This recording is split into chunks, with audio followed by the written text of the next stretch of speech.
अस्सलामुअलैकुम। क्या आपको मालूम है मेरीना चैपमैन नाम की लड़की कोलंबिया के जंगलों में गुम हो गई और उसकी परवरिश बंदरों के एक ग्रुप ने की थी। ये वीडियो बहुत इंटरेस्टिंग होने वाली है। आप इस वीडियो को एंड तक जरूर देखिएगा। अगर मेरे चैनल को सब्सक्राइब नहीं किया तो अभी सब्सक्राइब कर लें ताकि ऐसी मजीद इंटरेस्टिंग वीडियोस आप तक पहुंचती रहें। तो चलिए आज की वीडियो को स्टार्ट करते हैं। ये बात है 1950 की, जब कोलंबिया में एक घर के बाहर खेलती हुई बच्ची को दो लोग अगवा करके एक गाड़ी में डालते हैं और उस 4 साल की बच्ची को जंगल में ले जाते हैं और वहीं उस बच्ची को फेंक देते हैं। इस मासूम सी बच्ची को तो ये भी नहीं पता था कि इसे जंगल से कैसे निकलना है। ये जंगल बहुत ज्यादा घना भी था और दूर दूर तक इंसानों का नामो निशान भी नहीं था। ये लड़की घने जंगल में कहीं बीच में खोई हुई थी। लड़की बेचारी चीखती चिल्लाती रही, मगर इस घने और वीरान जंगल में उसकी हेल्प को आने वाला कोई भी नहीं था। लेकिन फिर ऐसा हुआ जिसका सुनकर यकीन करना मुश्किल है। इस लड़की को एक छोटे कैपुचिन नस्ल के बंदरों का झुंड मिल गया जो कि दरख्तों पर बैठे थे और इस लड़की को देख रहे थे।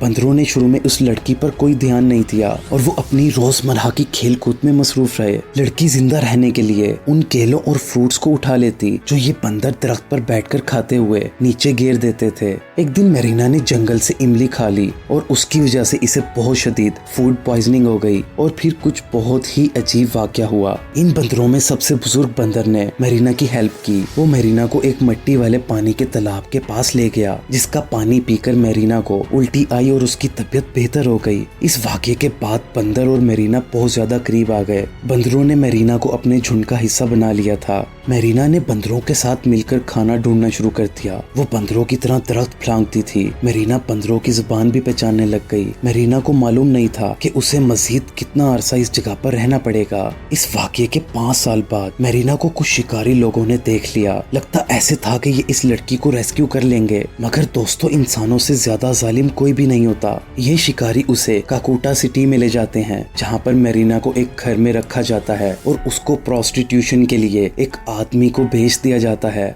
मगर मेरीना किस्मत से वहाँ से भाग निकलने में कामयाब होती है और गलियों में लावारिस बच्चों के साथ रहने लग जाती है। मगर यहाँ भी जिंदगी आसान नहीं थी। इधर इसे जिंदा रहने के लिए खुराक चाहिए थी और पैसा हासिल करने के लिए उसने लोगों की जेबें काटना शुरू कर दी और पुलिस से वो हमेशा बचती आई। वो फौरन ही किसी ऊंचे दरख्त पर चढ़ जाती और छुप जाती थी। दरख्त पर चढ़ना उसने बंदरों से सीखा था। कुछ टाइम तक ऐसे ही चोरियां करने के बाद मेरीना को पता चला कि वहाँ कुछ फैमिलीज ऐसी भी हैं जो होमलेस बच्चों को अपने घर में रिहाइश दे देती हैं और घर के काम करने में हेल्प करने पर उन बच्चों को रहने की छत दे देती हैं। मेरीना को भी ऐसी ही एक फैमिली मिल गई और लगता ऐसे था कि इस बेचारी की जिंदगी से मुश्किलें खत्म हो जाएंगी। मगर बेचारी की जिंदगी का इम्तिहान तो अभी शुरू हुआ था। जिस फैमिली के साथ मेरीना रह रही थी उस फैमिली का ताल्लुक माफिया से था और ये लोग गरीबों को गुलाम बनाकर उन पर जुल्म ढाते और अजियत देते थे। बहुत अरसे तक मेरीना को ऐसी गुलामी में रहना पड़ा। एक दिन मेरीना के घर के साथ रहने वाली औरत मरूका ने उसे बगोडा में अपनी बेटी के पास भागने में मदद दी और मेरीना उस औरत की बेटी के पास रहने लगी। दोस्तों ये इलाका, ये दुनिया मेरीना के लिए अलग ही थी।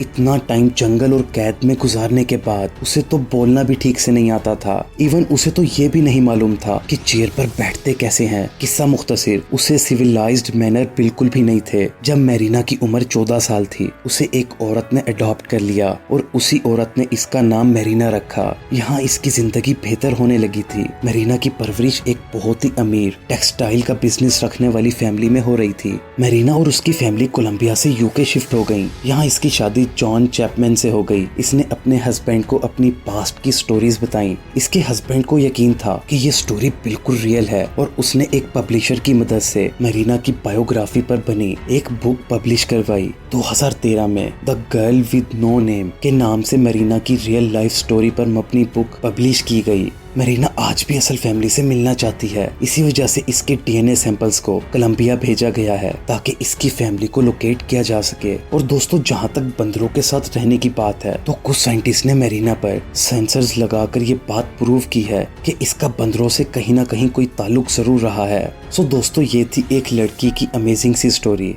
ऐसी मजीद रियल लाइफ स्टोरीज में अपने चैनल पर लाता रहूंगा। सो आप अपडेटेड रहने के लिए मेरे चैनल को सब्सक्राइब जरूर कीजिएगा। आप सब अपना और अपने घर वालों का ख्याल रखिएगा। मुझे इजाजत दीजिएगा। अल्लाह हाफिज।